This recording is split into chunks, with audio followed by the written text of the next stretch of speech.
नमस्कार। भारतीय इतिहास और संस्कृति के इस नए सफ़र को आगे बढ़ाते हुए अब हम अकबर के बारे में जानेंगे। हम जानेंगे कि सम्राट अकबर को क्यों महान कहा जाता था और वो कैसे अपने पूर्वजों से अलग था।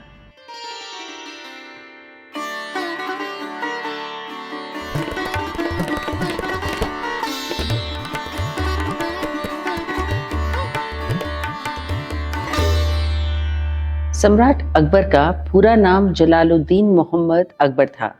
इनके पिता का नाम हुमायूं और माता का नाम हमीदा बानो बेगम था। हुमायूं शेरशाह से युद्ध में हारकर अपने भाई हिंदाल के साथ जब सिंध में चक्कर लगा रहा था, तभी हिंदाल के शिक्षक की कन्या हमीदा बानो से उसका प्रेम संबंध स्थापित हो गया था। उसने 21 अगस्त 1541 ईस्वी को उससे विधिवत विवाह संपन्न किया। यह विवाह संपन्न हिंदाल को रुचिकर न हुआ और वह हुमायूं का साथ छोड़कर कंधार चला गया। हुमायूं अपनी पत्नी के साथ 22 अगस्त 1542 ईस्वी को अमरकोट पहुंचा। वहीं राजा वीरसल के राजमहल में 15 अक्टूबर 1542 ईस्वी को अकबर का जन्म हुआ। जब हुमायूं को यह शुभ सूचना मिली तो उसके पास अपने मित्रों को भेंट देने के लिए एक कस्तूरी के अतिरिक्त और कुछ नहीं था। उसने उसी को तोड़कर मित्रों में तकसीम कर दी। उसने प्रार्थना की कि जैसे वह सुगंधित चारों ओर फैल रही है, उसी प्रकार उसके पुत्र का यश दिग दिगंत में व्याप्त हो। हुमायूं के मित्रों ने भी बालक के यशस्वी होने की कामना की। कालांतर के समारोह के समय अकबर के पास बहुत साधारण सी छोटी सी सेना थी। उसे सिंहासन के अन्य अधिकारियों पर प्रमाणित कर देना था कि प्रशासन के अधिकारी वे नहीं, अकबर है। उसे अपने पिता के खोए गए साम्राज्य पर फिर से अधिकार करना था। जब कालानेर में उसका राजतिलक हुआ, उस समय उसके पास न कोई साम्राज्य था और न ही कोई सिंहासन। उसे ये दोनों ही अलम्य वस्तु प्राप्त करनी थी। उसके मार्ग की कठिनाइयां साधारण नहीं थी। उसकी सबसे बड़ी कठिनाई राज्य प्राप्ति के साधनों का अभाव था। वह पंजाब में था, न सुसंगठित सेना, न उसे संगठित करने के साधन जुटाने के उपाय। कोई कोष नहीं था। बाबर ने जो कुछ छोड़ा था वह हुमायूं ने समाप्त कर दिया था। दिल्ली और आगरा भयंकर अकालग्रस्त थे। पश्चिमोत्तर प्रदेश पर उसका अधिकार नहीं था। उधर से सैनिक लाकर एकत्रित करना कठिन था। अकबर की दूसरी समस्या सरदारों का पारंपरिक मतभेद था। कुछ सरदार चाहते थे कि अकबर पहले काबुल जाकर सेना का संगठन करे और फिर अफगानों से आकर भिड़े। कुछ तुरंत दिल्ली के लिए प्रस्थान करके वहां का आधिपत्य हासिल करना चाहते थे। बंगाल, बिहार तथा उड़ीसा में मुगल साम्राज्य का विस्तार कर अकबर ने गुजरात को अपने साम्राज्य में मिलाने का निश्चय किया।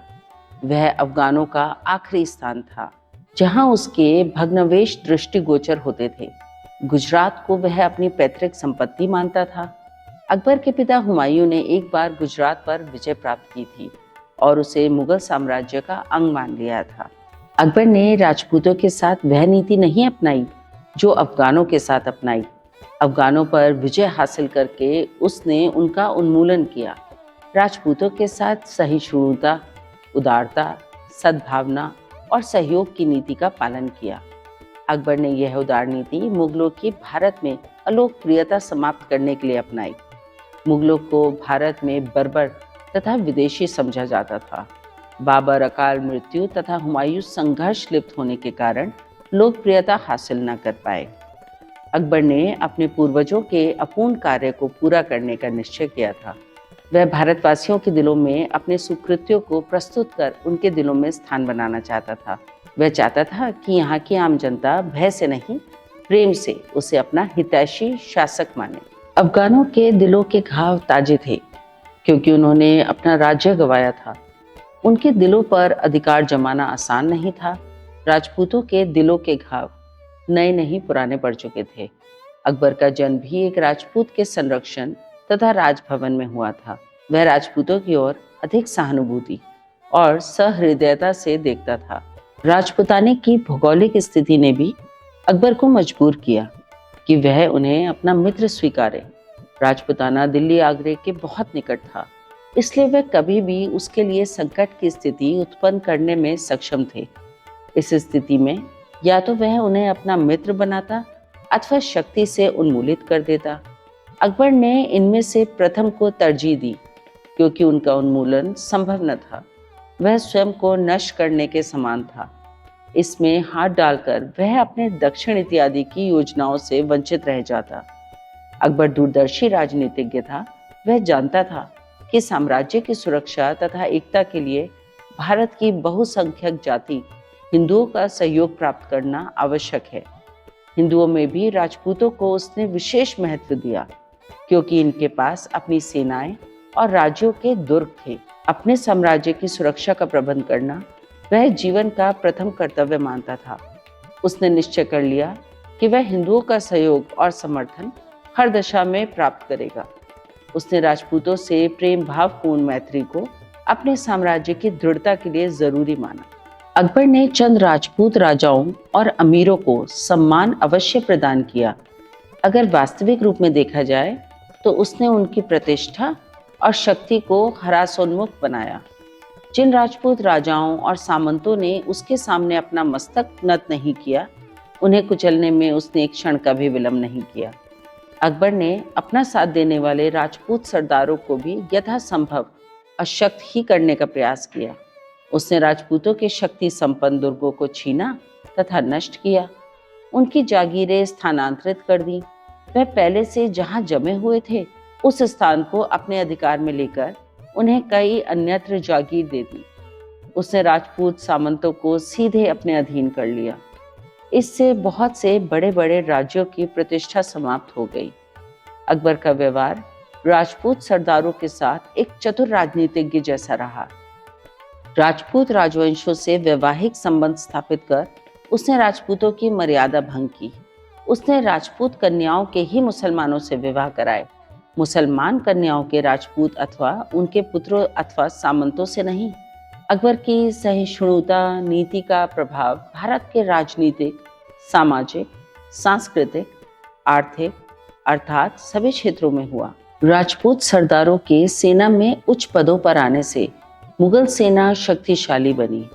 इसके आंतरिक विवाद समाप्त हुए तथा पारंपरिक वैमनस्य का स्थान आपसी मेल मिलाप तथा भाईचारे ने लिया। सैन्य शक्ति के बढ़ने से साम्राज्य के विस्तार में सुगमता आई। आंतरिक विद्रोह का दमन हुआ। विद्वेष की भावना समाप्त हुई। मुगल साम्राज्य का विस्तार मात्र उत्तर भारत में ही नहीं, दक्षिण भारत तक भी पहुंचा। राजपूतों और मुगलों की सेनाओं ने मात्र अफगान शक्ति को ही नहीं समाप्त किया, वरन राजपूत राजाओं की शक्ति को भी अधोगति को पहुंचा दिया। इसने मुगल साम्राज्य की शक्ति को सुदृढ़ किया। अकबर की इस नीति का सामाजिक तथा धार्मिक क्षेत्रों में भी कम प्रभाव नहीं पड़ा। इससे हिंदू और मुसलमान एक दूसरे के अधिक संपर्क तथा ध्यान में आए। उसने कुछ सामाजिक सुधार भी किए। उसने हिंदुओं को पूर्ण धार्मिक स्वतंत्रता प्रदान की। उन्हें समाज में सम्मानजनक स्थान मिला। मंदिरों की प्रतिष्ठा का सम्मान बढ़ा तथा उन्हें तुड़वाए जाने की कुप्रथा का ह्रास हुआ। हिंदुओं को जजिया इत्यादि करों से मुक्ति प्राप्त हुई। सरकारी नौकरियों में स्थान प्राप्त होने से हिंदुओं ने स्वयं को सम्मानित अनुभव किया। अकबर की उदार नीतियों ने हिंदुओं के आर्थिक जीवन को भी प्रभावित किया। इससे शांति और सुव्यवस्था को बढ़ावा मिला। साम्राज्य में शांति रहने से आम आदमी धन धान्यपूर्ण बना। राजा टोडरमल के भूमि सुधारों ने समाज तथा राज्य को आर्थिक सुधारों की दिशा दी। अकबर की उदार नीति ने संस्कृति के उत्थान में विशेष योग प्रदान किया। हिंदू मुसलमानों के सामाजिक जीवन में संभाव आने से रीति रिवाज प्रभावित हुए और पारस्परिक मेल मिलाप से जीवन में शांति स्थापित हुई। अकबर का राज्य 18 सूबों में विभक्त था। उनके नाम काबुल, मुल्तान, लाहौर, दिल्ली, आगरा, इलाहाबाद, बिहार, बंगाल, अजमेर, मालवा, गुजरात, खानदेश, बरार, अहमदनगर, उड़ीसा, कश्मीर और सिंध थे। कुछ इतिहासकारों ने केवल 15 सूबे लिखे हैं। प्रांत का शासक सिपह सलार कहलाता था। वह प्रांत में सम्राट के प्रतिनिधि स्वरूप कार्य संचालन करता था। वह सीधा सम्राट के आदेशों का पालन करता था। वह सूबे की शांति सुरक्षा का उत्तरदायी था। वही सेना का सेनापति होता था। परंतु किसी से संधि इत्यादि करने का उसे अधिकार नहीं था। न्याय विभाग को भी वही देखता था, पर वह किसी को प्राण दंड नहीं दे सकता था। अकबर अपार महत्वाकांक्षी साम्राज्यवादी सम्राट था। उसने अपने जीवन के आरंभ में ही विशाल साम्राज्य की कल्पना की तथा उसे स्थापित करने का दृढ़ निश्चय लिया। उसने सर्वप्रथम अपनी सेना के दोषों पर विचार किया। सैनिक व्यवस्था का प्रथम दोष था सैनिकों को नकद वेतन न देकर जागीरें देना। उसने 1575 ईस्वी में जागीर प्रथा समाप्त कर दी। दूसरा दोष घोड़ों को उचित दाग न देना था। अकबर ने इसमें ढील करने वालों पर कड़े जुर्मानों के आदेश दिए तथा प्रत्येक अफसर के घोड़ों के लिए पृथक पृथक निशानों की आज्ञा दी। अफसरों को बख्शी के सामने घोड़े लाकर दाग लगवाना अनिवार्य बना। अकबर जिन लोगों के संपर्क में आता उनके गुणों में पैठ करने का प्रयास करता। इसलिए उसने धर्म, संस्कृति, दर्शन, विज्ञान इत्यादि सभी के विद्वानों से संपर्क किया। उसने उनके ग्रंथों का अनुवाद कराया तथा मौलिक ग्रंथकारों से संपर्क किया। उसके शासनकाल के अनुदित ग्रंथ सिंहासन पच्चीसी, अथर्ववेद, बाइबल, महाभारत, भगवद गीता, रामायण, हरिवंश पुराण, तुजुर्बे बावरी, कुरान शरीफ, पंचतंत्र, कथा सरित सागर इत्यादि महत्वपूर्ण हैं। इसी काल में तारीफ अल्फी, अकबरनामा तथा आईने अकबर लिखे गए। फैजी ने नल दमयंती को आधार बनाकर एक मनस्वी की रचना की। अकबर की रुचि विभिन्न कलाओं में थी। उसके शासनकाल में कला का बहुविधि विकास हुआ और उस विकास में सरकार का महत्वपूर्ण योगदान रहा। उसने चित्र तथा वास्तु कलाओं को भी प्रोत्साहित किया। गायन और वादन कलाएं अपनी चरम सीमा तक पहुंचे। बैजू बावरा और तानसेन ने इसी काल में जन्म लेकर ख्याति प्राप्त की। अकबर कलाकारों को प्रशासनिक सुविधाएं देता था। वह स्वयं भी इन कलाओं का ममैज्ञ था। मुगल साम्राज्य की नींव का पत्थर भारत में बाबर ने अवश्य स्थापित किया, परंतु उसका वास्तविक संस्थापक अकबर महान ही था। पानीपत के युद्ध में इब्राहिम लोदी और खनवा युद्ध में राणा सांगा की पराजय से बाबर को साम्राज्य स्थापना का अवसर अवश्य दिया, परंतु वह सुदृढ़ संस्थापन के लिए पर्याप्त नहीं था। मुगल साम्राज्य का संस्थापक अकबर ही बना, जिसकी आयु उस समय मात्र 13 वर्ष 4 माह थी। सौभाग्य से उसे बैरम खां जैसे योग्य प्रतिभा संपन्न संरक्षक मिल गया। अकबर ने उसी की सहायता से साम्राज्य पर अधिकार किया। अकबर की विजय मात्र सैनिक नहीं थी, उसने सुसंगठित सुव्यवस्थित शासन की नींव डाली। उसकी योजनाएं मात्र युद्धकालीन न होकर शांतिकालीन भी थी। उसने शेरशाह के पद चिन्हों पर चलकर यात्रा आरंभ की।